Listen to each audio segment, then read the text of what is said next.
एक बार कंफर्म कर दीजिए भाई, मेरी वॉइस और स्क्रीन सब कुछ प्रॉपर्ली है, सबको विजिबल हो रहा है। ऑनलाइन जो बच्चे कनेक्टेड हैं, विकास पांडे कंफर्म करो। Okay,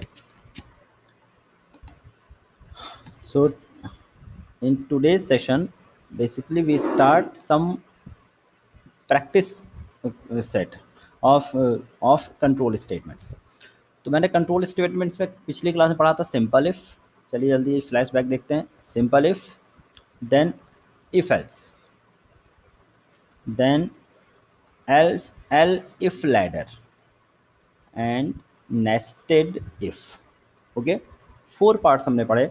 simple if else, el if and nested if. सबकी ज़रूरत है अपनी अपनी जगह पर। when we want to perform any any set of code or any operation only if the particular condition satisfied तो ही करना है, अदरवाइज मुझे स्किप कर देना है। Then we need simple if. ठीक है, सिंपल इफ। या फिर when we have the multiple course of action and each action is depend on a particular condition and I want to compare the condition for each and every action, then we need simple if।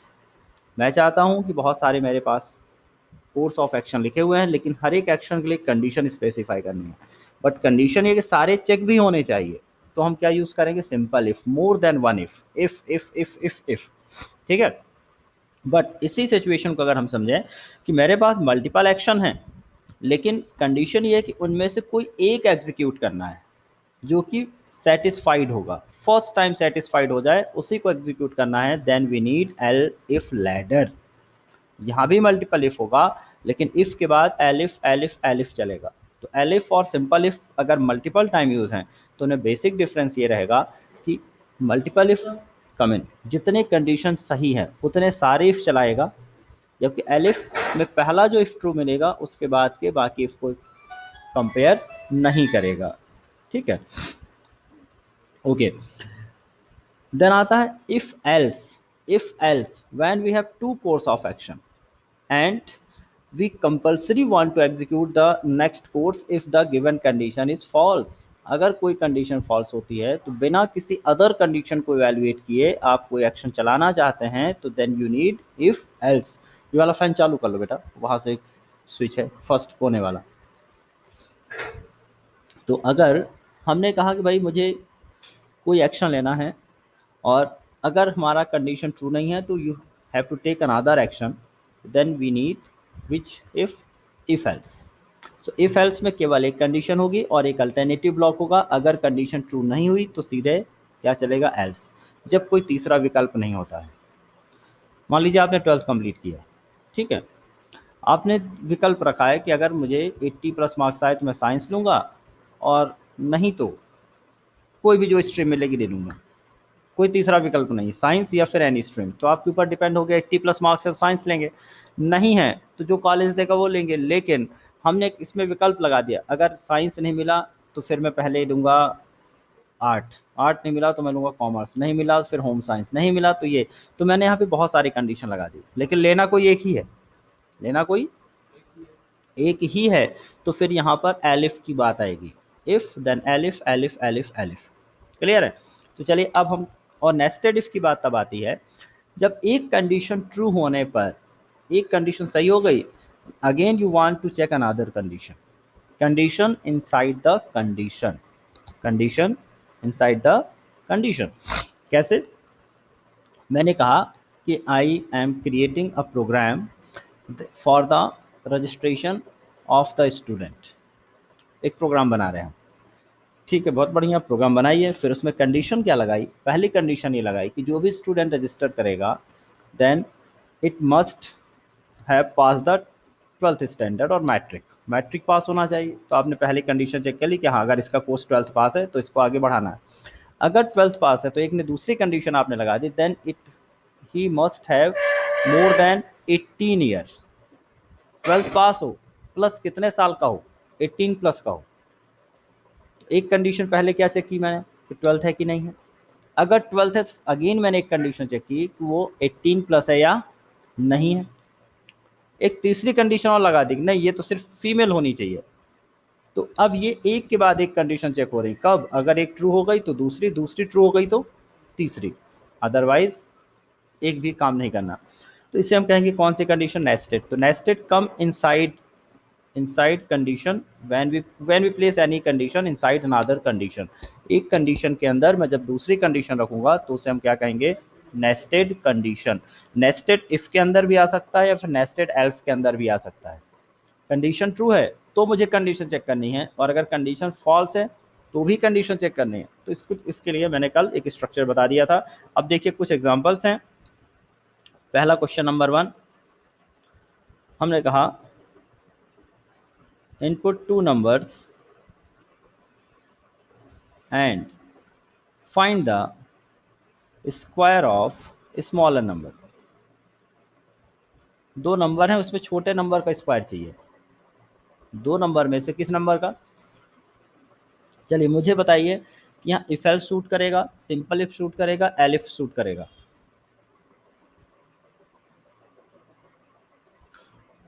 If else तब लगाएंगे जब 2 ही condition होगी, मतलब या तो जैसे number छोटा होगा या बड़ा, लेकिन कम मैंने कल बताया था कंपैरिजन भी हो सकता है, दोनों नंबर एक बराबर भी तो हो सकते हैं या नहीं हो सकते? हो सकते हैं। अगर बराबर हो गए तो किसी का स्क्वायर नहीं दिखाओ और अगर बराबर नहीं है तो जो छोटा है या बड़ा उसका क्या दिखा दो? छोटे का स्क्वायर दिखाना है। तो फर्स्ट ऑफ ऑल हमने 2 नंबर ले लिए। इनपुट कराने की बात हो रही, बट मैं सीधे अभी असाइन कर लेता हूँ। नंबर ले लिया। इफ यहाँ पर मैंने लिखा यूजिंग सिंपल इफ। अब सिंपल इफ से बनाइए। सब तरह से इस प्रोग्राम को बना के दिखा रहा हूँ मैं। यूजिंग किससे बनाना है? अगर सिंपल इफ से बनाना है तो देखिए क्या बनेगा। मैंने लिखा if A greater than B, then याद रखेंगे अगर आप किसी आईडीई पे काम कर रहे हैं तो कोलन लगाने के बाद कर्सर ऑटोमेटिकली ही आपको यहाँ मिलेगा। अभी मैं नोट पैड में हूँ इसलिए कर्सर यहाँ पीछे चला जा रहा है, लेकिन अगर आप आईडी पे हैं, पाइचाम पे हैं, तो आपका कर्सर ऑटोमेटिकली कोलन के बाद इंडेंटेशन में आएगा। और जब आपका इफ खत्म हो जाएगा तो आप इंडेंटेशन को बैक स्पेस लगा के क्या करेंगे? हटाएंगे। अपने आप हटेगा भी नहीं इंडेंटेशन। अगर ये ग्रेटर देन बी है तो प्रिंट लिखा मैंने ए इंटू ए।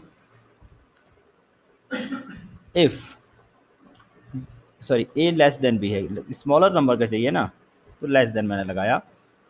फिर मैंने लगाया if b less than a, तो प्रिंट बी इंटू बी। ध्यान से समझिएगा, तीसरी कोई कंडीशन मैंने लिखी नहीं। अब अगर ए बी से छोटा होगा तो ए का स्क्वायर आएगा, और अगर बी छोटा होगा तो बी का स्क्वायर आएगा। अगर दोनों बराबर हुए तो किसी का स्क्वायर नहीं आएगा। आएगा किसी का? नहीं आएगा। मेरी वॉइस क्लियर आ रही है भाई? कोई नॉइज़ या कोई और समस्या तो नहीं है वॉइस में? लाइव वाले स्टूडेंट्स कंफर्म कर देंगे एक बार।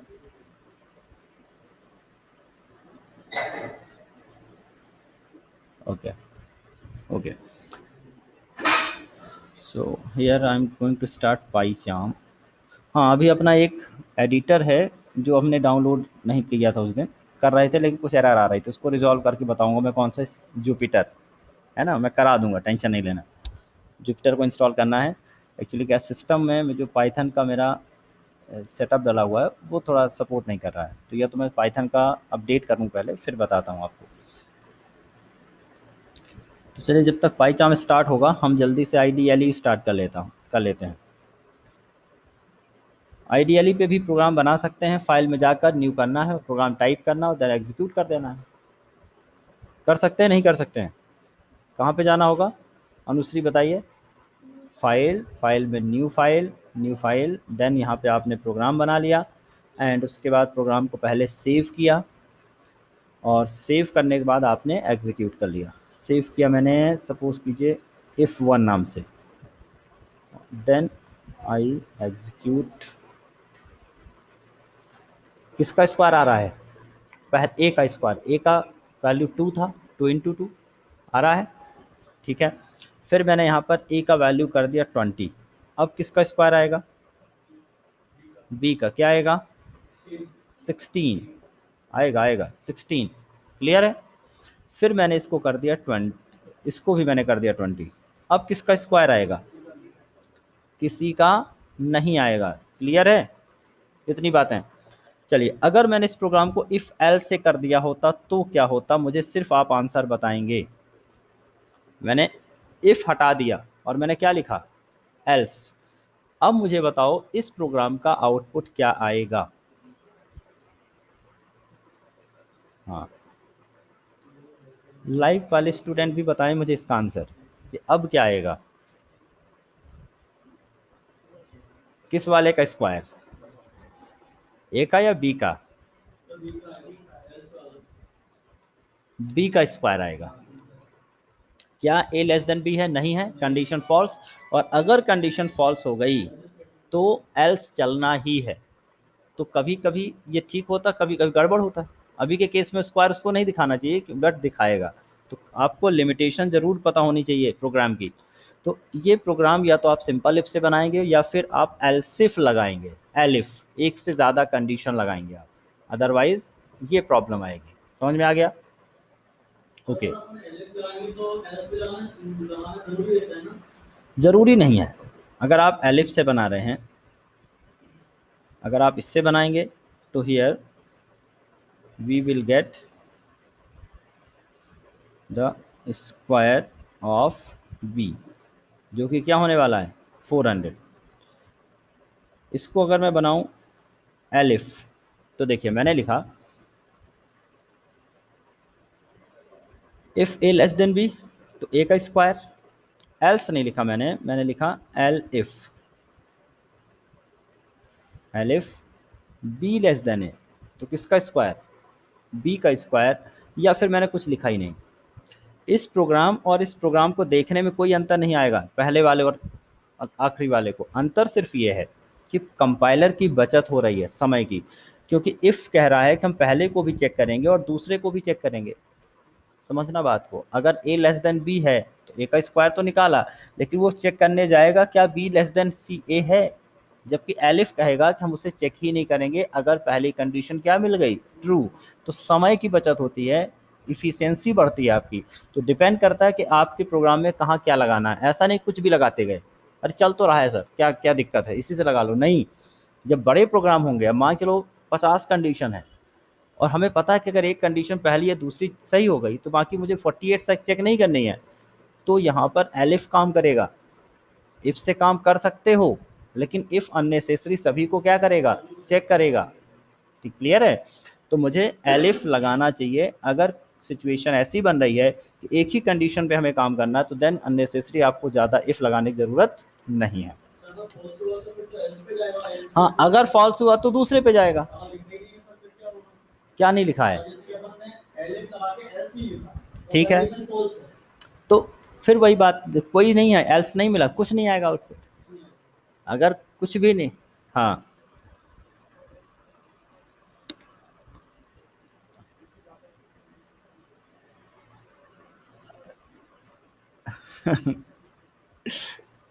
हो सकता है, बिल्कुल हो सकता है। चलिए, यही वाला मैं डाउट पे पहुंच रहा हूँ तुम्हारे। विकास पांडे पूछ रहे हैं कि अगर एलिफ मैंने लगाया और सर बहुत सारी कंडीशन ट्रू हो रही हैं तो क्या होगा? कोई बताएगा इसका सॉल्यूशन? अगर एक से ज़्यादा मैंने इफ लगाए और सारी कंडीशन ट्रू हो रही हैं, तो अभी अभी मैंने बताया था कि जो पहली ट्रू होगी उसी को देखेगा, उसके बाद उसे चेक ही नहीं करना, भले ही ट्रू हो रही हो। क्या फ़र्क पड़ता है? देखो यहाँ करके दिखाते हैं। मान लीजिए इक्वल टू मैंने लिख दिया 10, फिर मैंने लिखा इफ़ ए लेस देन 100, मैंने प्रिंट किया हेलो। फिर मैंने लिखा एलिफ ए लेस देन 200, क्या लिखा मैंने? प्रिंट हाय। फिर मैंने लिखा एलिफ, तो देखो यहाँ मुझे बैक स्पेस करके इंडेंटेशन हटाना पड़ रहा है, ठीक है। Less than 300, print okay. Clear है यहाँ तक? अब अगर, हाँ क्या डाउट है? अब क्या दिक्कत है? हाँ तो यही तो, हाँ तो यही तो दिखा रहे हैं तुमको कि भाई यहाँ पर चलो पहला वाला फॉल्स कर देते हैं। देखो अब यहाँ से पहला वाला कर देते हैं फॉल्स। फॉल्स हो गया, हो गया ना? अब पहला फॉल्स हो गया तो दूसरा ट्रू हो गया ना। अब मल्टीपल क्या होता है? अगर दूसरा ट्रू हो गया तो तीसरे को चेक नहीं करना उसे। मल्टीपल ट्रू हैं लेकिन उसे देखना ही नहीं है। अगर दूसरा ट्रू नहीं होगा तो जाएगा किसके पास, तीसरे के पास, तीसरा नहीं होगा तो जाएगा चौथे के पास। तो अब अगर अभी मैं देखता अभी की सिचुएशन पे क्या आउटपुट आता, चलिए सामने बच्चे जो बैठे हैं बताएं। हेलो आएगा, हाई आएगा, ये फिर ओके आएगा? अनुश्री क्या आएगा आउटपुट? पहली कंडीशन ट्रू हो रही है इसलिए पहली कंडीशन चलेगी, बाकी को चेक नहीं करेगा। फिर देखिए अगर पहली कंडीशन फॉल्स हो गई, अब ट्रू नहीं हो रही है, तो क्या आएगा? हाई, क्योंकि अब दूसरी कंडीशन ट्रू हो गई है, दूसरी ट्रू हो गई तो तीसरी चेक नहीं करेगा। क्या आया? सिर्फ हाई आया। ठीक है, कोई दिक्कत तो नहीं। अगर यहाँ पर मैंने इफ लगा दिया होता तो क्या होता? फाइनली आंसर मुझे बताइए सभी लोग। हेलो, हाई एंड ओके, हो गई समस्या? तीनों आएंगे। तो ये हमें बहुत बारीकी से समझना है कब मुझे इफ लगाना है और कब मुझे एलिफ लगाना है। और आई होप कि आपको चीज़ समझ में आ गई होगी। और कोई डाउट विकास? नहीं, और कोई समस्या है तो बताओ। यही कहना चाह रहे थे या इसके अलावा और कुछ कहना चाह रहे थे? अगर और कुछ कहना चाह रहे हो तो उसके लिए मुझे प्रोग्राम बना के ऐसा देना, फिर उसका डाउट मैं क्लियर करूँगा। हाँ, अगर इफ़ या एलिफ में सारी कंडीशन फॉल्स हो जाएं और आखिरी में एल्स नहीं लिखा है तो कुछ भी नहीं आएगा। और अगर आखिरी में एक एल्स लिखा है तो वही एल्स का आउटपुट आपको मिलेगा। ठीक है, हाँ अब वहाँ तक पहुँच रहे हैं, एल्स के अंदर इफ एल्स लगा सकते हैं।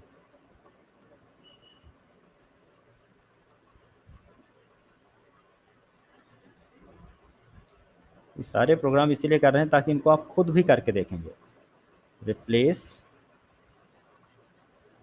All elif with if and see the result. आपको लोगों को तो दिखाई दिया, फिर भी मैं इस फाइल में लिख रहा हूँ ताकि आप जब इसे चलाएं तो करके देखें। नेक्स्ट इज, ये दो नंबर पे ही काम हो रहा है अभी। तीसरा ऑप्शन है, ये तो हमने बना लिया सिंपल इफ से। देन हमने किससे बनाया? इफ एल्स से बनाया। तो समझ में आ गया क्या समस्या आएगी। Then doing the same program using nested nested if. Nested if कहता है या तो इफ के अंदर कोई कंडीशन अगेन आएगी या तो एल्स के अंदर कोई कंडीशन और आएगी। या तो इफ के अंदर कोई कंडीशन आएगी या फिर एल्स के अंदर कोई कंडीशन आएगी। तो उसे हम क्या कहेंगे? Nested if. तो use of nested if, nested if का यूज देखिए कहाँ से हम कर सकते हैं। सिंपल से कॉमन सा एग्जांपल लेते हैं। Input any year and check it is leap year or not a leap year. आज प्रांशु नहीं आया क्या? नहीं था, लैब में नहीं था। तो चलिए भाई, leap year and not leap year की कंडीशन क्या होती है, पहले कंडीशन समझते हैं तभी ये प्रोग्राम समझ में आएगा हमको। कंडीशन ये होती है कि अगर मेरा कोई ईयर सेंचुरी ईयर है, if the year is century, century year समझते हैं? Like 1200, 1600, 1800, 1900, 1800, 1900, 2100 etcetera. ये कौन सी ईयर हैं? मतलब ये सेंचुरी ईयर हैं। If the year century year then it must be divisible by 400 for leap year. अगर सेंचुरी ईयर है तो 400 से डिविजिबल होना चाहिए, तो उसे क्या मानेंगे? Leap year. और अगर सेंचुरी ईयर नहीं है तो 4 से डिविजिबल होना चाहिए। समझना कंडीशन। अगर सेंचुरी ईयर है तो 4 से नहीं देखना ही नहीं हमें, 4 से किससे देखना है? 400 से। क्योंकि अगर हम 4 से देखेंगे तो सारे डिवाइड हो जाएंगे ये, जबकि ये है ही नहीं लीप ईयर। न 1900, न 2100, 1600 रहा होगा, देन उसके पहले 1200 रहा होगा, लेकिन 1500, 1800, 1900, 2100 ये कोई लीप ईयर है ही नहीं। तो लेकिन 4 से करेंगे तो मिल जाएगा। तो सही कंडीशन क्या है कि अगर वो सेंचुरी ईयर है तो 400 से करना है। If not a century year, then it must be divisible by 4। ये हो गई हमारी कंडीशन। अब इस कंडीशन के आधार पे हमें बनाना है प्रोग्राम। तो प्रोग्राम बनेगा, तो देखिए कैसे प्रोग्राम हमने बनाया। सबसे पहले तो एक ईयर इनपुट कराया हमने, चलो यहीं पे बना लेते हैं। सभी लोगों के पास पाइथन इंस्टॉल हो चुका है अपने अपने सिस्टम पे, जिनके पास सिस्टम है। तुम्हारे पास पाइथन मैंने इंस्टॉल करके दिया था, आईडीएलई पे तो चला ही सकते हो तुम भी, नहीं चला सकते है ना? और प्रोग्राम बनाना है।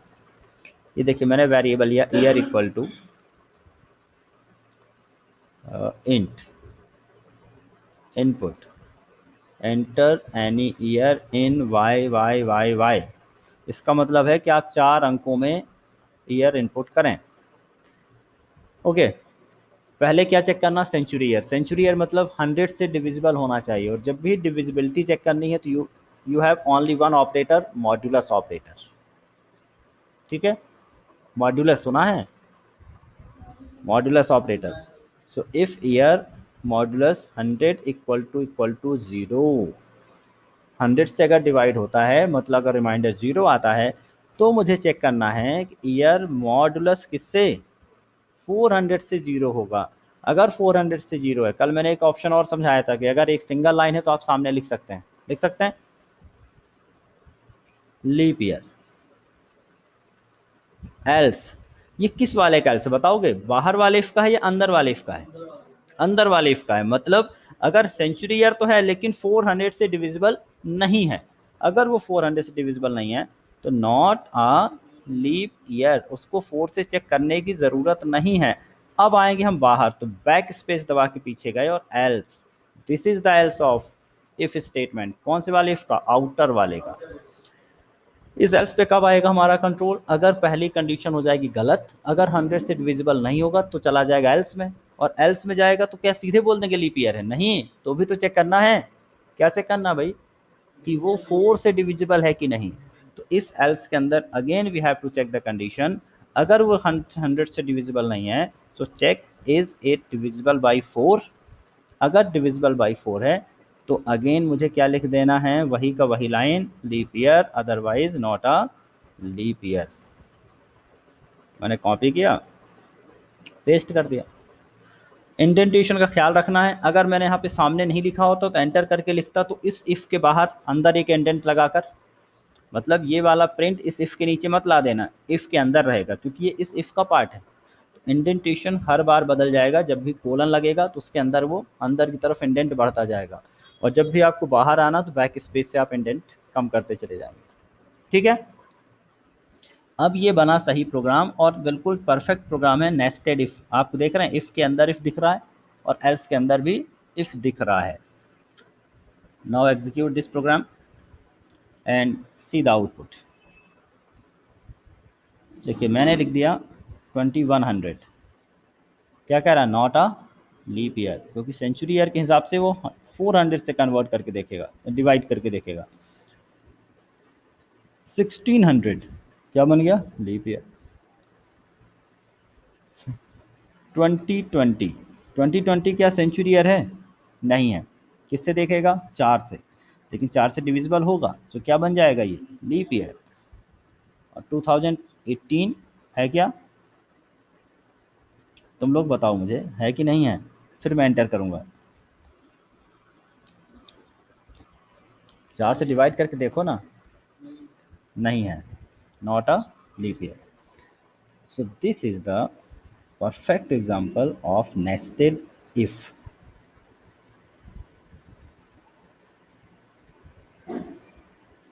कोई दिक्कत तो नहीं इस लॉजिक में किसी को भी? ऑनलाइन जो स्टूडेंट्स हैं एंड जो ऑफलाइन स्टूडेंट्स, सभी से पूछ रहा हूँ मैं, ये लॉजिक क्लियर है बिल्कुल? जो मैंने ये प्रोग्राम बनाया, ऐसा प्रोग्राम जो बनाया है मैंने, जो ऊपर लॉजिक लिखा है उसी के हिसाब से मैंने इस प्रोग्राम को जनरेट किया है या डिज़ाइन किया है। सबको समझ आ गया है?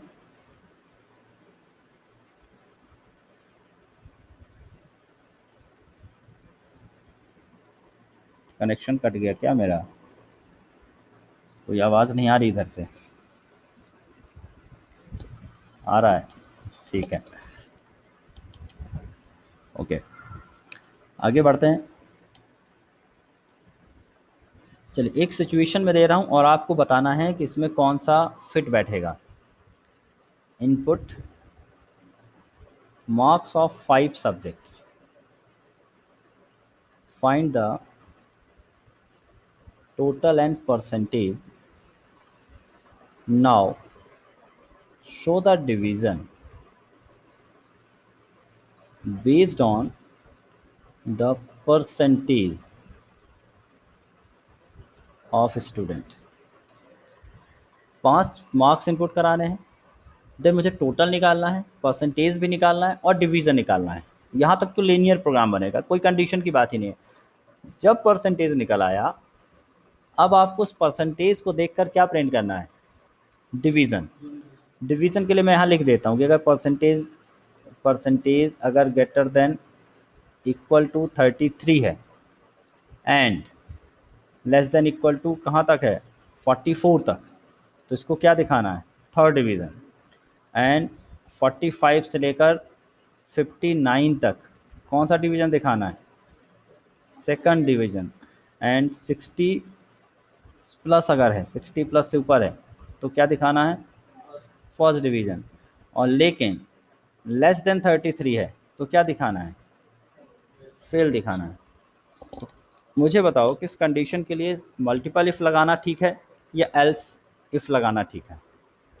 बस सोचो, ध्यान से सोचो और बताओ मुझे कि इफ़ करके मैं चेक करूं या एलिफ करके चेक करना ज़्यादा ठीक है।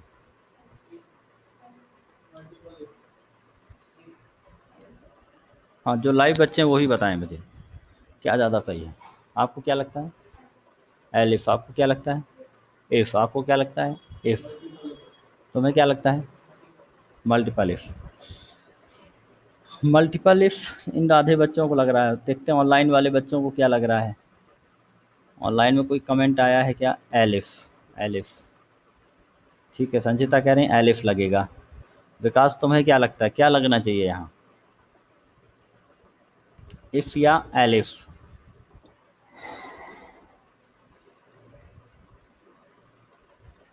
देखो, अगर वो फर्स्ट डिवीज़न है तो क्या मुझे चेक करना उसको सेकंड डिवीज़न है कि नहीं है, थर्ड डिवीज़न है कि नहीं, चेक करेंगे क्या। अगर एक डिवीज़न उसे मिल गया तो दूसरा डिवीज़न क्यों देखेंगे। अगर फर्स्ट नहीं है तो क्या चेक करेंगे, सेकंड चेक कर लो। सेकंड भी नहीं है तो चेक करेंगे थर्ड, थर्ड भी नहीं है तो देखेंगे क्या है, फेल है। तो मैं अननेसेसरी सारे क्यों चेक करूं, एलिफ का काम है। जब मुझे काम तो एक ही करना है, सीधे सीधे देखा करो कि अगर मुझे केवल सिंगल आउटपुट चाहिए, कोई एक स्टेटमेंट ही एग्जीक्यूट कराना चाहता हूँ, मैं एक ही डिवीज़न चाहता हूँ, दो डिवीज़न एक साथ प्रिंट करना चाहता हूँ क्या, नहीं ना। तो फिर सिंपल सी बात है, एलिफ का काम है। किसका काम है, एलिफ का। और अगर आप चाहते हैं एक से ज़्यादा आउटपुट आए, अगर एक से ज़्यादा कंडीशन ट्रू है तो फिर आप किसका काम करेंगे यहाँ पर, इफ़ का। लेकिन यहाँ से कोई सिचुएशन नहीं है, यहाँ पर तो भाई एक ही डिवीज़न बनेगा, या तो फर्स्ट या तो सेकंड या तो थर्ड या तो फोर्थ। तो नेसेसरी मैं क्यों उससे कंपाइलर को मेहनत कराऊंगा, वह इंटरप्रेटर तो सबको चला भाई, नहीं, यहाँ किसका काम है, एलिफ का काम है। चलिए, पहले तो एलिफ का काम है। अभी ये प्रोग्राम अधूरा है, बट अधूरे से ही शुरू करेंगे और पूरे की तरफ चलेंगे। प्रोग्राम पहले जितना दिया उतना बनाते हैं, फिर समझते हैं इसकी समस्या क्या है इस प्रोग्राम की और हमें इसमें और क्या सुधार करना चाहिए। हमने लिखा मार्क्स इक्वल टू 5 सब्जेक्ट के मार्क्स हैं, तो एक फंक्शन है eval। कौन सा फंक्शन है, eval input inter marks of 5 subject separated by comma. eval कहता है कि अगर आपने कॉमा कर करके जिस तरह का डेटा देंगे उसी तरह का कन्वर्ट कर देगा। तो ना मैंने इंट लिखा, ना फ्लोट लिखा, ना ही स्ट्रिंग लिखा, eval। अगर मैं कॉमा कर करके दूंगा तो टपल बन जाएगा, और वो टपल किस पे चला जाएगा, मार्क्स में। टपल में मल्टीपल वैल्यू स्टोर की जा सकती हैं एक साथ, तो पांचों के पांचों मार्क्स एक साथ किस में आ जाएंगे, मार्क्स में आ जाएंगे। और ये समझ में नहीं आ रहा तो हम कर सकते हैं M1 M2 M3 M4 M5 कितनी बार मार्क्स ले लेंगे, 5 बार ले सकते हैं। तो दोनों ऑप्शन है मेरे पास। तो यहाँ प्रिंट करके भी देख लेता हूँ मैं मार्क्स को कि क्या आ क्या रहा है। थोड़ा प्रोग्राम में इन्हेंस करते चलेंगे, जो चीज़ें नहीं भी पता उनको भी पढ़ते हुए चलेंगे। एक कॉमा दूसरा कॉमा तीसरा कॉमा चौथा कॉमा पांचवा। ये देखिए टपल बन गया। अब टपल बन गया तो टपल का 0 है, टपल का 1 है, टपल का 2 है, टपल का 3 है, टपल का 4 है। ठीक है। तो अगर मुझे इन सभी का सम निकालना है टोटल, तो एक ऑप्शन तो ये हो जाएगा कि मार्क्स का 0 प्लस मैं क्या लिखूं, मार्क्स का 1 and plus and so on, ऐसा ही लिखूं। या फिर एक ऑप्शन और समझ लीजिए, थोड़ा सा हमने कहा ना थोड़ा इन्हेंस करेंगे अपने लेवल को, और हमने लिखा टोटल इक्वल टू एक फंक्शन यूज कर लूंगा मैं। कौन सा function? Sum function. Which function? Sum. Sum is a function that can be applied only over the set or tuple or list. सब जगह नहीं लगता ये, किसके ऊपर लगेगा? केवल हाँ, जो भी सेट जिसमें डेटा मल्टीपल होंगे केवल उन पे लगेगा। तो चलिए चेक कर लेते हैं पहले, उसके बाद ही बताएंगे आपको। तो यहाँ पर मैंने एक डेटा, देन दूसरा, देन तीसरा, देन चौथा, देन पांचवा। 242 बिल्कुल काम कर रहा है। तो कौन सा फंक्शन हमने देखा यहाँ पे? सम। याद रहेगा आपको, सम इज एन इनबिल्ट फंक्शन, हमने नहीं बनाया है, पहले से बना है। किस पे काम करेगा? टपल, लिस्ट और इन सब पे काम करेगा, सेट वगैरह पे। ठीक है, काम आसान हो गया। कितना आसान हो गया? 5 बार इनपुट करते, enter the marks of physics chemistry math, क्या करना है अपन ने? सिंपल कर लिया, 2 लाइन का काम हुआ। पहले दिन से मैं एक चीज़ समझा रहा हूँ कि पाइथन बना ही इसलिए है कि नंबर ऑफ लाइन कम हो जाए आपकी। दूसरे कोड में अगर 100 लाइन लिखनी पड़ रही है, पाइथन में 10 लाइन में काम हो सकता है, बट हमें उस तरफ अपने आप को उस तरह से सीखना है। तो सीखने की तरफ कदम हम रोज़ बढ़ाते हैं। क्लियर है यहाँ तक भाई? क्लियर है ना? तो या तो ऐसा मैं सम करता, मैंने कमेंट में लिख दिया, ऐसा भी कर सकता हूँ, बट मैंने ऐसा किया।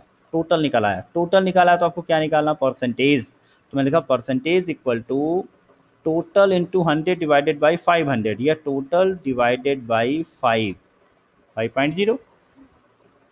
टोटल डिवाइडेड बाई 5 क्या निकल आया? परसेंटेज। तो मैंने लिख दिया print total marks. Total marks आएंगे, slash n for new line percentage, और परसेंटेज भी आएगा। अब देखो एक ऑप्शन ये तो ये था कि आप यहाँ तो f लिख देते और यहाँ पर लिख देते आप वेरिएबल का नेम, और यहाँ पर भी वेरिएबल का नाम। और अगर ऐसा नहीं है तो डॉट फॉर्मेट लिखते और ब्रैकेट में लिखते हम क्या? Total comma percentage. चलिए अब देखते हैं रन करके।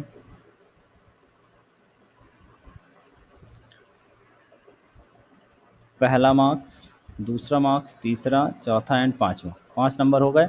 Total marks 268, percentage 53.6। अब हमें क्या चाहिए? डिवीज़न चाहिए। तो डिवीज़न के लिए बताओ भाई, मैं टोटल को चेक करूँगा या परसेंटेज को? If percentage greater than equal to 60, print which division? First division. अगर फर्स्ट नहीं है तो चेक करना है ना कि सेकंड है। अगर फर्स्ट है तो भी क्या सेकंड चेक करने की ज़रूरत है? नहीं है। तो एलिफ अगर percentage greater than equal to 45, तो क्या प्रिंट करो? Second division. ओके। अब यहाँ पर ये कन्फ्यूजन नहीं आनी चाहिए कि सर आपने यहाँ ग्रेटर देन 45 तो लिखा है बट लेस देन 59 तो लिखा ही नहीं। हमने कहा ना दोनों के बीच का होना चाहिए। तो percentage greater then 45 and percentage less than 59, लेकिन ऐसा मैंने नहीं, या लेस देन 60, ऐसा इसलिए नहीं लिखा क्योंकि हमने अभी थोड़ी देर पहले समझा कि अगर एक कंडीशन ट्रू होगी तो दूसरे को चेक नहीं करेगा। अगर वो 60 मिल ही जाएगा उसे तो नीचे क्यों जाएगा? वो फर्स्ट डिवीज़न नहीं कर देगा। अगर 60 से कम है तो ये तो कंफर्म हो गया ऊपर से ही। अगर नीचे वाले पे जा रहा मतलब 60 से कम है, तो हमें सिर्फ क्या देखना है कि 45 से ज़्यादा है कि नहीं। अगर 45 से ज़्यादा है तो सेकेंड डिवीज़न है, क्योंकि 60 से तो कम होगा ही, तभी तो नेक्स्ट कंडीशन को चेक करने आएगा। और अगर 60 से ज़्यादा हो जाएगा तो पहली कंडीशन ट्रू हो जाएगी। क्लियर है ना यहाँ तक? अब अगर 45 से कम होगा तो जाएगा किसके पास? नेक्स्ट वाले के पास। हाँ, अगर मैं इफ़ से बनाता तो मुझे 2 कंडीशन लिखने ही पड़ते, नहीं तो सारा दिखाना शुरू कर देता। अगर फर्स्ट होता ना और मैंने इफ से बनाया होता तो क्या दिखाता, फर्स्ट सेकेंड थर्ड फेल, सब सब दिखाता। क्यों? क्योंकि अगर वो फर्स्ट डिवीजन है तो 60 से भी ज़्यादा है, 45 से भी ज़्यादा है, 33 से भी ज़्यादा है, तो सब में क्या दिखाता, फर्स्ट सेकेंड थर्ड आना शुरू कर देता। तो अभी ऐसा नहीं होगा। अब मैंने चेक किया सिर्फ किससे, 33। अगर 33 से ज़्यादा है तो क्या, कौन सा डिवीज़न है, थर्ड डिवीज़न। यहाँ भी वही कॉन्सेप्ट काम करेगा। 33 से ज़्यादा कब चेक करेगा, जब वो 45 से कम होगा, तभी तो यहाँ जाएगा थर्ड डिवीज़न। और अगर ये भी नहीं है तो एल्स, लास्ट में कोई कंडीशन नहीं लिखी मैंने, लास्ट में सिर्फ लिखा एल्स प्रिंट क्या दिखाओ, फेल। अगर कोई कंडीशन ट्रू नहीं हो रही है, कोई कंडीशन फिट नहीं हो रही है, तो क्या है, फेल है। क्लियर? तो आखिरी के लिए ये भी चेक नहीं करना 33 से कम, क्योंकि अगर आखिरी वाली कंडीशन फॉल्स हो गई तो इसका मतलब ही है क्या, 33 से कम। क्योंकि अगर ज़्यादा होता तो थर्ड डिवीज़न आता आता। चलिए, तो अब इसको हम रन करते हैं। प्रोग्राम सिंटैटिकली करेक्ट हो गया, वर्किंग में हो गया, लेकिन लॉजिकली गड़बड़ है। 1 2 3 4 5 लॉजिकली गड़बड़ है। देखिए टोटल मार्क्स 258, परसेंटेज 51, कौन सा डिवीज़न, सेकेंड डिवीज़न। बिल्कुल ठीक चल रहा है, चलता रहेगा ठीक। प्रोग्राम की गड़बड़ी का क्या आएगी वो सब आपको मैं अब समझाऊंगा कि गड़बड़ कहाँ पे करेगा। 72%, कौन सा डिवीज़न, फर्स्ट डिवीज़न, ठीक है। अब देखो गड़बड़ कहाँ करेगा, ध्यान से देखना। गड़बड़ ये करेगा कि अगर मान के चलो मैंने नंबर दे दिए 89, 92, 96 एंड 9 एंड 90। समझना बात को, कितने नंबर दे दिए, 5। एक सब्जेक्ट में फेल है ये, क्योंकि इसमें कितने नंबर हैं, 9 नंबर। लेकिन ये क्या दिखाएगा, 376 बन रहा है, 75% है। और क्या दिखा रहा, फर्स्ट, क्योंकि ओवरऑल तो 75 बन रहा है। लेकिन क्या इसने चेक किया कि एक सब्जेक्ट तो गड़बड़ है उसका बीच का, नहीं किया। तो ये हो गया लॉजिकल मिस्टेक। प्रोग्रामेटिकली कोई मिस्टेक नहीं है, प्रोग्राम चल रहा है। लेकिन दिक्कत क्या आ रही, समझ में आ गया। क्योंकि हमने सिर्फ क्या चेक किया है, टोटल। सिर्फ हमने क्या देखा, टोटल, बीच में तो कुछ देखा ही नहीं कि बीच में गड़बड़ हुआ तो क्या होगा। तो अब इस प्रोग्राम को करना है इनहेंस। मतलब अब हमें ये भी चेक करना है कि टोटल के साथ ये भी चेक करो किसी और में फेल तो नहीं है। अगर वो किसी में फेल नहीं है तो आगे बढ़ो। यहाँ तक प्रोग्राम क्लियर है? लाइव वाले स्टूडेंट्स कंफर्म करें फटाफट, अगर कोई डाउट है तुरंत पूछें, फिर आगे बढ़ें। Vikas, Maya and Sanchita, okay okay okay good, सबका ठीक है, सबको समझ आ गया। प्रॉब्लम को दूर करना है। ये तो एलिफ का हो गया। प्रोग्रामिंग करते समय हमें कभी ये स्टक नहीं होना कि नहीं मैंने तो एक स्टेटमेंट यूज़ कर लिया, इफ तो इफ का ही काम हो गया। ज़रूरत के हिसाब से we can mix all type of control statement together in a single program. ठीक है, हम एक ही प्रोग्राम पे सभी को क्या कर सकते हैं, मिक्स कर सकते हैं अपनी ज़रूरत के हिसाब से। हमें ज़रूरत अगर है तो हम सब कुछ मिक्स कर लेंगे। अब देखो इस प्रोग्राम में समस्या क्या है, प्रॉब्लम समझ लेते हैं। प्रॉब्लम, पहली प्रॉब्लम एक ही प्रॉब्लम है, if the student is fail in any one subject but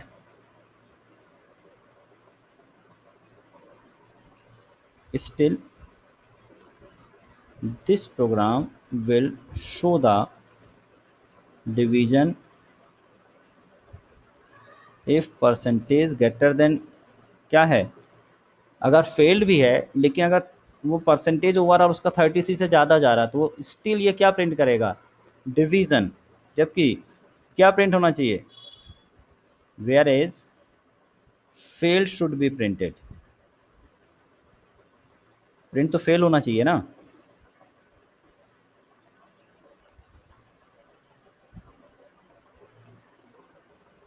solution, how to solve this problem. तो सॉल्यूशन ये है कि first of all check how many subject he will get, he has got the more than 33 marks. और अगर वो सभी subject में 33 से ज़्यादा नहीं पाया है तो फिर आपको ना तो परसेंटेज निकालना है और ना ही उसका डिवीज़न। तो पहले एक इफ़ आएगा, अगर वो सभी में पास है तो ही ये सब कुछ दिखाना है, और एल्स अदरवाइज मुझे क्या करना है, फेल दिखाना है। तो यहाँ पर नेस्टेड इफ़ का यूज़ है, पहले एक इफ़ आएगा और उस इफ़ के अंदर सारे एलिफ आएंगे। मतलब कब तभी चेक करना है मुझे डिवीज़न की कंडीशन, जब वो सभी में पास होगा। तो पहले तो एक कंडीशन चेक करो क्या वो सब में पास है, अगर वो सब में पास है तो फिर हमें उसका परसेंटेज निकालना है, डिवीज़न निकालना, अदरवाइज ये काम नहीं करना, अदरवाइज ये काम नहीं करना। तो सॉल्यूशन क्या है, first of all check that student is pass in all subject. ठीक है, पहले तो ये चेक करो, if he has not cleared all subject then show fail. क्या शो करो, फेल विदाउट कैलकुलेटिंग परसेंटेज और डिवीज़न। अगर वो किसी एक में भी फेल है तो बिना आपको परसेंटेज कैलकुलेट किए हुए सीधे ही उसे क्या दिखा देना है। अब ये देखना है कि मुझे ये पता लगाएं कि पहले ये पता लगाओ भाई कि फेल किस किस में है।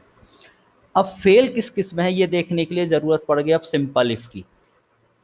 लॉजिक समझना, सिंपल इफ़ कहता है सभी को चेक करना है। हो सकता है फिजिक्स में फेल हो, तो ऐसा तो नहीं कि फिजिक्स में फेल हो गया तो केमिस्ट्री में फेल नहीं होगा। फिजिक्स में भी फेल हो सकता है, केमिस्ट्री में भी फेल हो सकता है, साइंस में भी हो सकता है।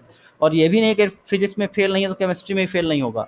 तो किसी का किसी से कोई रिलेशन नहीं है, पहले में भी फेल या पास हो सकता है, अगर फिर दूसरे में भी चेक करो, दूसरे में नहीं है तो भी तीसरे पे चेक करो, तीसरे में नहीं है तो भी चौथे में। हाँ, इसको उल्टा कर सकते हैं हम कि अगर एक में भी फेल हो गया तो दूसरे में चेक ही मत करो, उसको क्या मान लो, फेल। अगर एक में भी फेल हो गया तो उसे दूसरे में चेक नहीं करो, ऐसा हम कर सकते हैं, कर सकते हैं। तो हमारे पास दो लॉजिक हैं, या तो सिंपल इफ से करेंगे तो एक एक को चेक करेंगे, और अगर एलिफ से करेंगे तो हमको अगर पता है कि भाई एक में भी फेल है तो सब में फेल माना है तो फिर उसे हम एलिफ से कर सकते हैं। बट ये जो कंडीशन होगी ये परसेंटेज से पहले लगेगी। तो देखो इसके तरीका मैं समझा रहा हूँ आपको कैसे लगाना है। अब यहाँ पर मुझे एक एक सब्जेक्ट को अलग अलग चेक करना है।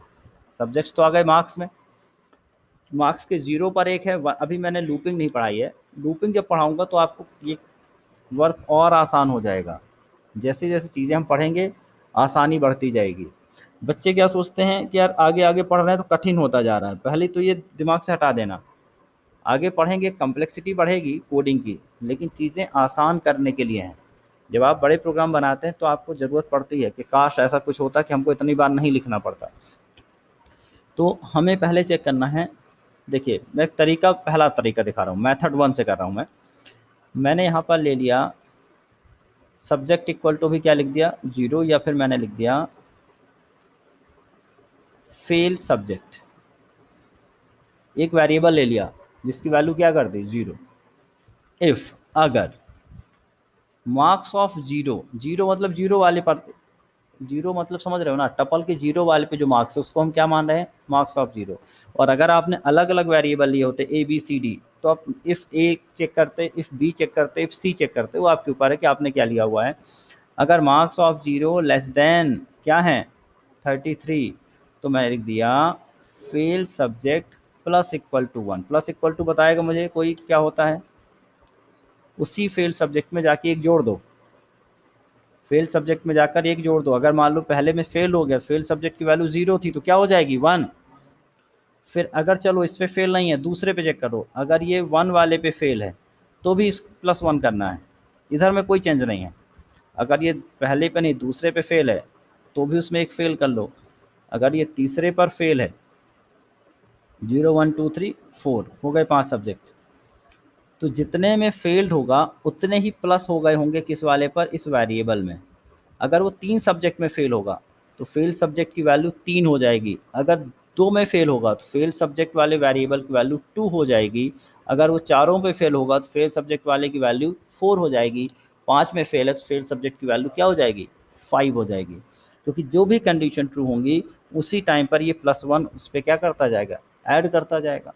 अगर मान लो पहले पे फेल है और आखिरी पे फेल है तो पहली बार ये +1 हुआ, फिर यहाँ कहीं भी +1 नहीं हुआ, सीधे जाके कहाँ +1 होगा, आखिरी वाले का।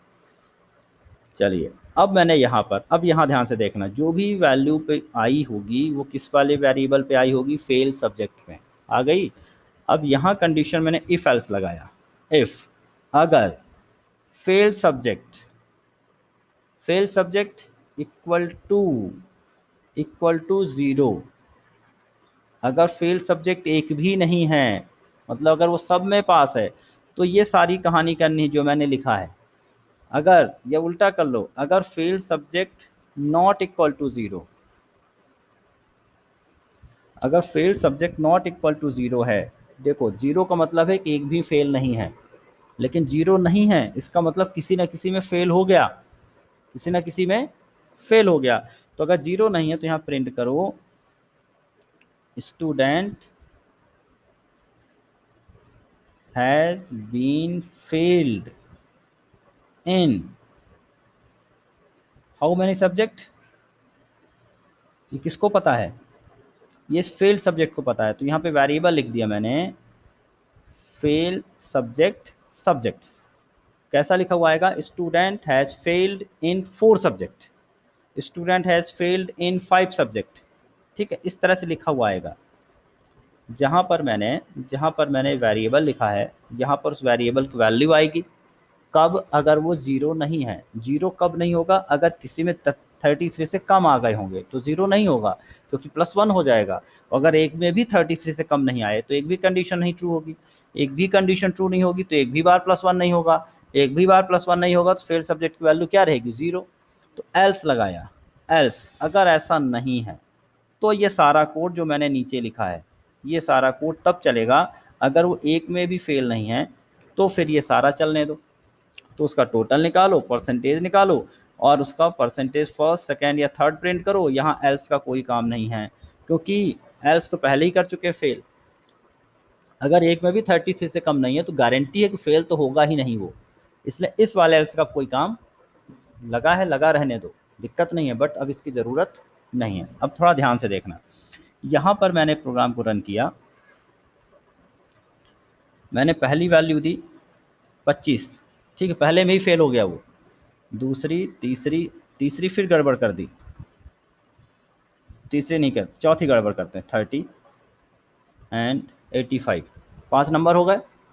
लेकिन क्या दिखाएगा, student has been failed in how many subject, 2 subjects. 2 बार +1 हुआ होगा, वैल्यू आ गई 2 बार की।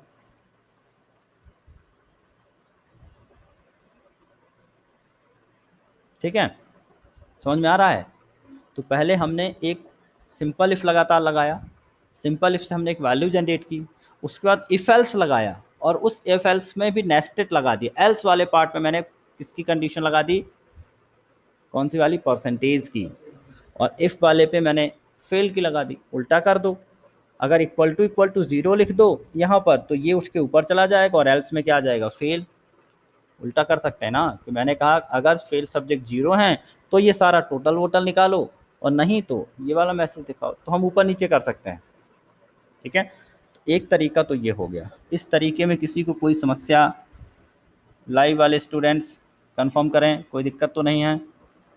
चलिए भाई मैसेज में बताएं, कोई दिक्कत हो तो उसको सॉल्व करें।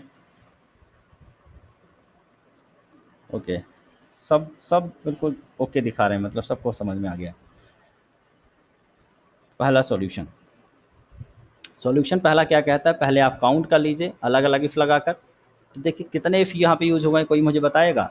ये सिंपल इफ यूज हुआ, यहाँ पे इफ एल्स यूज हुआ, इफ एल्स के अंदर एल्स इफ लैडर यूज हुआ, बट ये एल्स इफ लैडर क्योंकि एल्स के अंदर यूज हुआ तो ऑटोमेटिकली ये नेस्टेड में आ गया। नेस्टेड में यूज़ किया है, बट नेस्टेड में कौन सा यूज़ किया, एलिफ। तो हम बहुत सारे कंडीशन एक साथ यूज़ कर सकते हैं। अब इसी का मेथड 2 देखो भाई, प्रोग्रामर हैं, हमें हर मेथड आना चाहिए। अगर कोई कहे कि इतना सारा आपने फालतू में किया चेक, इतना सारा किया आपने इफ लगा कर, इसको एल्स इफ से अगर आप करें तो क्या करेंगे? ठीक है भाई, एलिफ से कर सकते हैं, कोई दिक्कत नहीं है। लेकिन अगर हम एलिफ से करेंगे तो अगर एक में भी फेल्ड हो गया तो दूसरे को चेक नहीं करेगा। तो हम ये लॉजिक नहीं बना पाएंगे जो हमने यहाँ पे बनाया, जो काउंटिंग वाला लॉजिक हम बना रहे हैं कि कितने सब्जेक्ट में फेल है, ये तभी पता चलेगा जब सभी को चेक करेगा। अगर हमने इसे एलिफ से कर लिया और हमने कहा चलो एक में भी फेल है तो उसको बाकी में चेक मत करो, उसको सीधे क्या मान लो, फेल। ठीक है, मान तो लेंगे, लेकिन क्या आखिरी में हम दिखा पाएंगे कि किस किस में फेल है? नहीं। तो हमें अपने लॉजिक के हिसाब से कंडीशन लगानी है। आप चाहते तो इसको एलिफ से कर सकते थे, लेकिन अगर एलिफ से करते तो हमेशा ये वन ही दिखाता, वन सब्जेक्ट। क्यों? क्योंकि अगर पहली बार 25 मिल गया होता तो दूसरे वाले को चेक नहीं करता और वहीं से सीधे आगे बढ़ जाता और फेल सब्जेक्ट की वैल्यू सिर्फ एक आती। एलिफ से कर सकते हैं, करके देख लेंगे, लेकिन प्रॉब्लम समझा दी मैंने कि हमेशा एक सब्जेक्ट में फेल दिखाएगा, भले सभी में फेल होगा। लेकिन अभी क्या करेगा, ये जितने में है उतने सब में फेल दिखाएगा। ठीक है, चलिए इसके लिए मैं आपको एक टास्क दे रहा हूँ, इसमें मॉडिफाई करना है आपको, आप खुद से करिएगा। और मॉडिफिकेशन क्या है? Modify the above code. क्या मॉडिफाई करना, ध्यान से देखिए। If student is failed in one और टू सब्जेक्ट्स then show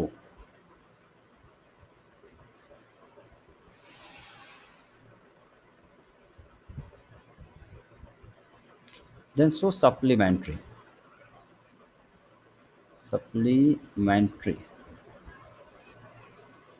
मतलब फेल नहीं दिखाना है, सप्लीमेंट्री दिखानी है। अगर वो एक या दो सब्जेक्ट में फेल है, या तो एक में फेल है तो you have got supplementary in one subject, you have got supplementary in two subject. If he is failed in more than two subject then show, तब क्या दिखाना है? तब उसे फेल्ड दिखाना है। अगर ऐसा नहीं है कि otherwise show the percentage and division. पूरा प्रोग्राम यही है, सिर्फ आपको थोड़ा सा इसमें कहीं मॉडिफाई करना है और वो आपको सोचना है कि कहाँ पे मॉडिफाई करना है। समझ में आ गया ना? अभी सीधे फेल दिखा रहे हैं, हमें एक कंडीशन और जोड़ देनी है कि अगर वो एक या दो में फेल है तो फेल नहीं दिखाना, क्या दिखाना है? सप्लीमेंट्री। अगर दो से ज़्यादा में फेल है तो फेल दिखाना है, और किसी में फेल नहीं है तो फिर परसेंटेज तो दिखाना ही है। ओके, चलिए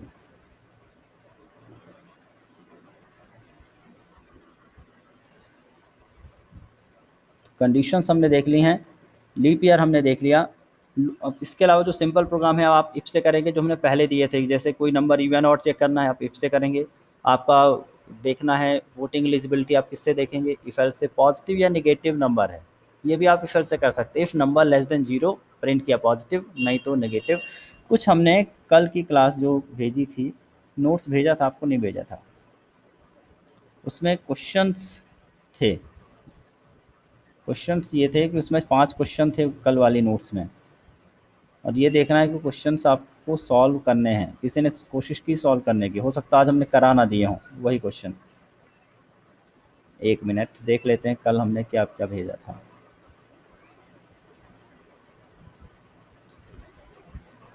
कोर पाइथन की क्लास है अपनी, कोर पाइथन।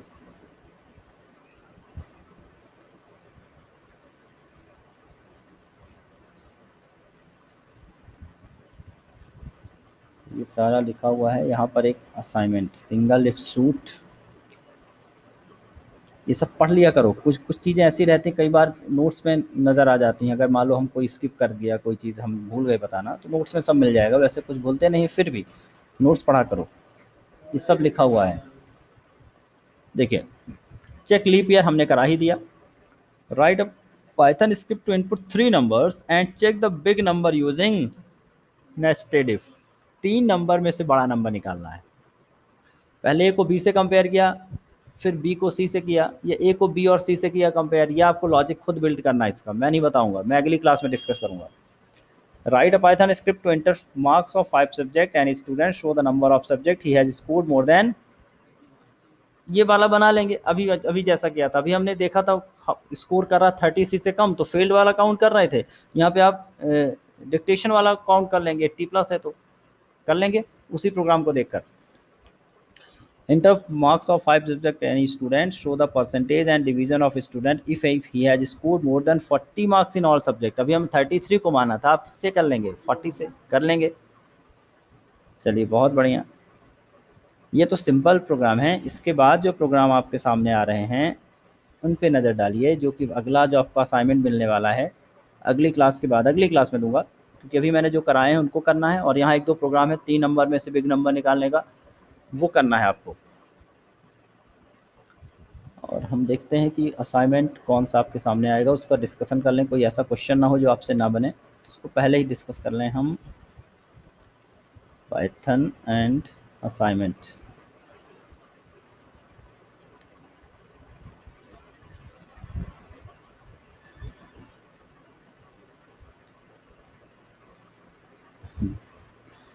एक क्वेश्चन आया, उसको सॉल्यूशन भी मैंने यहाँ दे दिया। एक क्वेश्चन आया, एक नंबर आपको इनपुट करना है और देखना इवन है कि ऑड, इवन है कि ऑड, लेकिन कोई भी कंडीशन चेक लगाए बगैर, you don't have to write any condition, बिना कंडीशन को लगाए आप कैसे चेक करेंगे, तो उसका सॉल्यूशन मैंने यहाँ पे दिया है। अगर इस तरह कोई क्वेश्चन आपसे पूछ ले तो उसका सॉल्यूशन एक कंडीशन, तो भाई देखो अभी तो हम इफ एल्स लगाएंगे, 2 से डिवाइड करके देखेंगे तभी तो पता चलेगा इवन है कि ऑड है।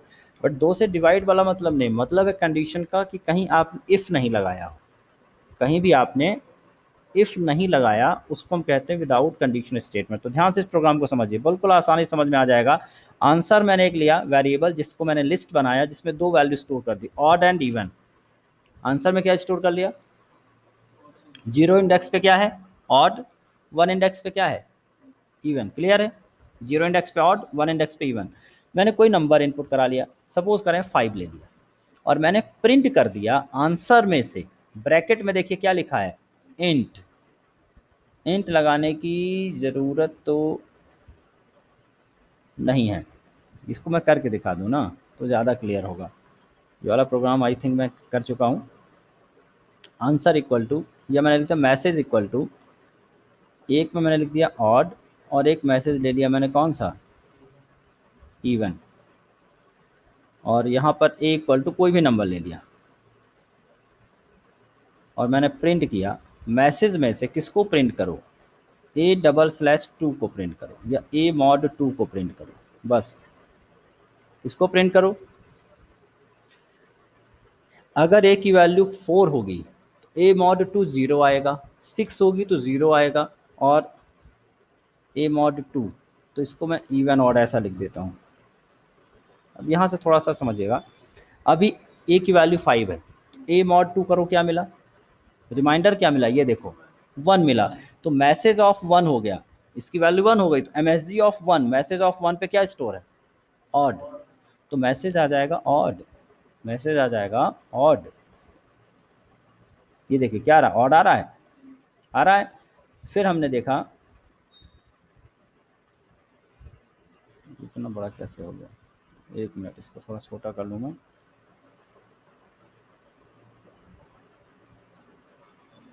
चलो कोई बात नहीं, यहाँ पर मैंने कर दिया 10, यहाँ पर वैल्यू मैंने कर दी 10। अब बताओ ज़रा A mod 2 क्या आएगा, 10 को अगर मैं 2 से डिवाइड करूँ तो रिमाइंडर क्या बचेगा, 0। तो मैसेज ऑफ यहाँ पे क्या निकल के आया, 0। इस लाइन पर यहाँ पर A mod 2 की वैल्यू क्या निकल के आई, 0। तो मैसेज ऑफ 0, और मैसेज ऑफ 0 में क्या स्टोर है, इवन। तो बिना कंडीशन का बन गया। थोड़ा सा लॉजिक लगाया हमने और कुछ भी नहीं, थोड़ा सा हमने लॉजिक लगाया कि अगर कोई पूछे बिना कंडीशन लगाए आप इसको कैसे करेंगे, कर लिया। फिर कोई एक आएगा बंदा बोलेगा नहीं ये तुमने मॉड लगाया, मॉड भी नहीं लगाना है, विदाउट यूजिंग मॉडुलस ऑपरेटर बनाइए, विदाउट यूजिंग मॉडुलस ऑपरेटर। अब कैसे बनाएंगे, बना लेंगे।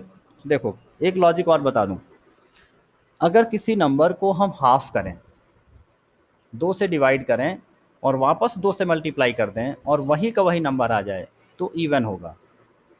अगर किसी नंबर को इंटीजर डिवीज़न करें, फ्लोटिंग नहीं इंटीजर डिवीज़न करें, और वापस उसमें 2 का मल्टीप्लाई करें, 2 से डिवाइड करें और 2 से हाफ करके पूरा कर दो, बात तो वही है। पहले आधा करो फिर डबल करो और वही नंबर मिल जाए तो इवन है, नहीं तो ऑड है। 2 का आधा किया, 4 का आधा किया, 2 आया, और 2 इंटू 2 वापस 4 आ गया, इवन। 5 को 2 से मल्टीप्लाई किया, सॉरी 2 से डिवाइड किया, इंटीजर डिवीजन करना, फ्लोट में नहीं, कितनी बार भाग गया, 2 बार, लेकिन 2 टू जा जब किया तो 4 ही आया, जबकि था क्या 5, 5 आया क्या, तो क्या इवन है, नहीं है। चलो 15 उठाते हैं, 15 को 2 से डिवाइड करो, कितनी बार भाग जाएगा, 2 7 जा 14, 7 आया, 7 टू जा 14, क्या 15 आया, नहीं, तो ये क्या रहा, ऑड। 18 उठाओ, 18 का हाफ 9, 9 टू जा 18, मतलब 18 क्या रहा, इवन नंबर रहा। तो अगर मुझे मॉड नहीं लगाना है, अगर मुझे मॉड नहीं लगाना है और इफ़ लगाना है, या इफ़ नहीं भी लगा प्रिंट से भी कर सकते हैं, बट इफ़ से लगा देते हैं, तो if a double slash two, a का पहले क्या किया हमने, हाफ किया, double slash two multiplied by 2 किया, और इक्वल टू क्या मिल गया, वही नंबर मिल गया। हाफ किया, इंटीजर वाला किया, मतलब डबल स्लैश लगाया और वही नंबर मिल गया, तो प्रिंट कर दिया हमने क्या, इवन, एल्स नहीं तो प्रिंट कर दिया ऑड। अभी मैंने इफ़ एल्स से बनाया, बट इसको इफ़ एल्स हटाकर सिंगल प्रिंट से बनाना तुम्हारा काम है, मुझे इफ़ एल्स ना लगाना पड़े, मैंने तो यहाँ सिर्फ लगाने के लिए बताया। देखिए इवन आ रहा है, कोई दिक्कत नहीं, इवन आएगा, लेकिन फिर हमने देखा कि अगर मैंने इसको 11 कर लिया तो देखते हैं क्या इवन आएगा, नहीं आना चाहिए, ऑड। क्लियर है। तो चलिए भाई आज की क्लास में यहीं तक। अब एक बार देख लीजिए, यहाँ पे कुछ असाइनमेंट आपके पास आने वाले हैं, और असाइनमेंट में किस तरह के क्वेश्चंस हैं उनके, ये असाइनमेंट अभी नॉर्मल वाले हैं आई थिंक, ये इफ एल्स वाले नहीं हैं, ये कुछ पुराने पुराने असाइनमेंट्स हैं, उनको आप पूरा करिएगा, फिर हम इफ एल्स वाले इसके बाद देंगे। ये वाला असाइनमेंट तो आज ही मैं दे दूँगा आपको, फिर एक अगला असाइनमेंट आएगा इफ एल्स का, उस पर भी डिस्कशन करेंगे अपन, ठीक है। तो यहाँ पे क्लास कर रहे हैं फिनिश, कोई दिक्कत तो नहीं, कोई डाउट हो तो पूछ लीजिए अभी मुझसे।